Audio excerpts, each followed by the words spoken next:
குருவே துணை. யோகமும் ஞானமும் அலைவரிசைக்கு அன்பர்களை வரவேற்கிறோம். மிர்தாதின் புத்தகம் நேற்றைய காணொளியின் தொடர்ச்சி. தந்தை நோவா சொற்படி எல்லாவற்றையும் சிறப்பாக செய்து முடித்தார் சேம். நோவா காலமான போது அவரை அந்த பலிபீடத்தின் அடியில் அடக்கம் செய்தார்கள்.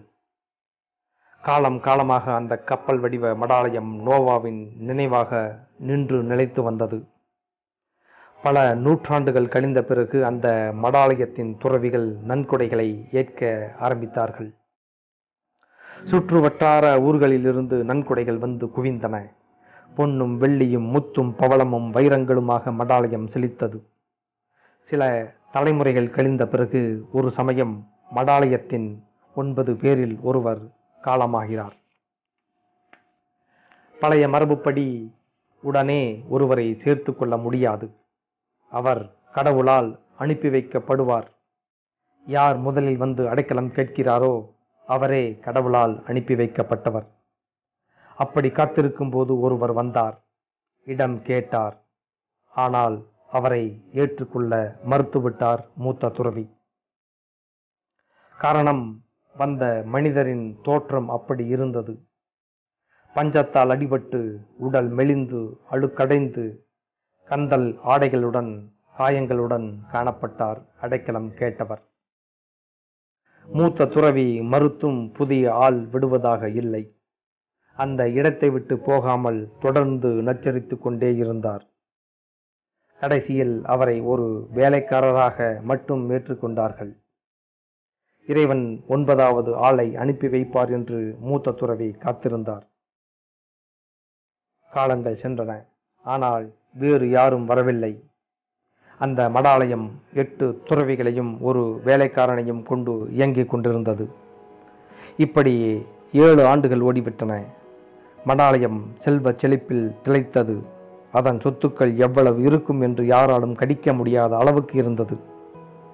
கண்களுக்கு எட்டிய தூரம் வரைக்கும் நிலபுலங்கள், மாட மாளிகைகள் என விரிந்து கொண்டே இருந்தன. மூத்த துறவி மிகவும் மகிழ்ச்சி அடைந்தவராக வாழ்ந்து வந்தார். புதிய வேலைக்காரன் தான் அந்த அதிர்ஷ்டத்தை கொண்டு வந்தவன் என்று அவனை பாராட்டினார். 8வது ஆண்டின் ஆரம்பத்தில் திடீரென எல்லாம் தடுமாற ஆரம்பித்தன. மடாலயத்தில் குழப்பங்கள், முரண்பாடுகள் தோன்றின. செல்வம் சடசடவென சரிய ஆரம்பித்தது.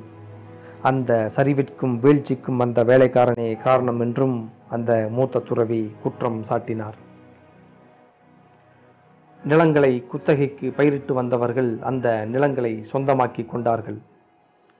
இவற்றின் விளைவாக மூத்த துறவி அந்த மடாலயத்திலேயே சிறை கைதியானார். அவர் வாய் பேசாதவராக ஆக்கப்பட்டார். இன்று வரை அப்படித்தான்.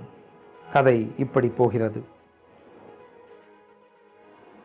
இவற்றையெல்லாம் கண்களால் பார்த்தவர்கள் யாரும் இல்லை. என்றாலும் மலையோர கிராம மக்கள் உறுதியாக இப்படி சொன்னார்கள்.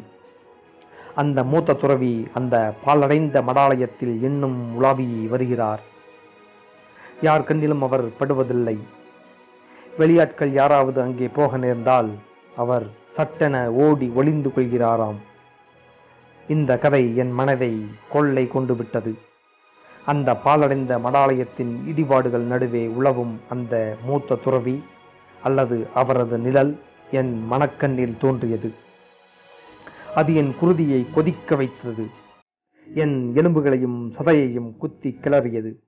என் சிந்தனைகளை அலைக்கழித்தது. நான் மலையேறி அந்த சிகரத்தை அடைந்தே தீர்வது என்று முடிவெடுத்தேன். பயணங்கள் தொடரும். வாழ்த்துக்களும் நன்றிகளும்.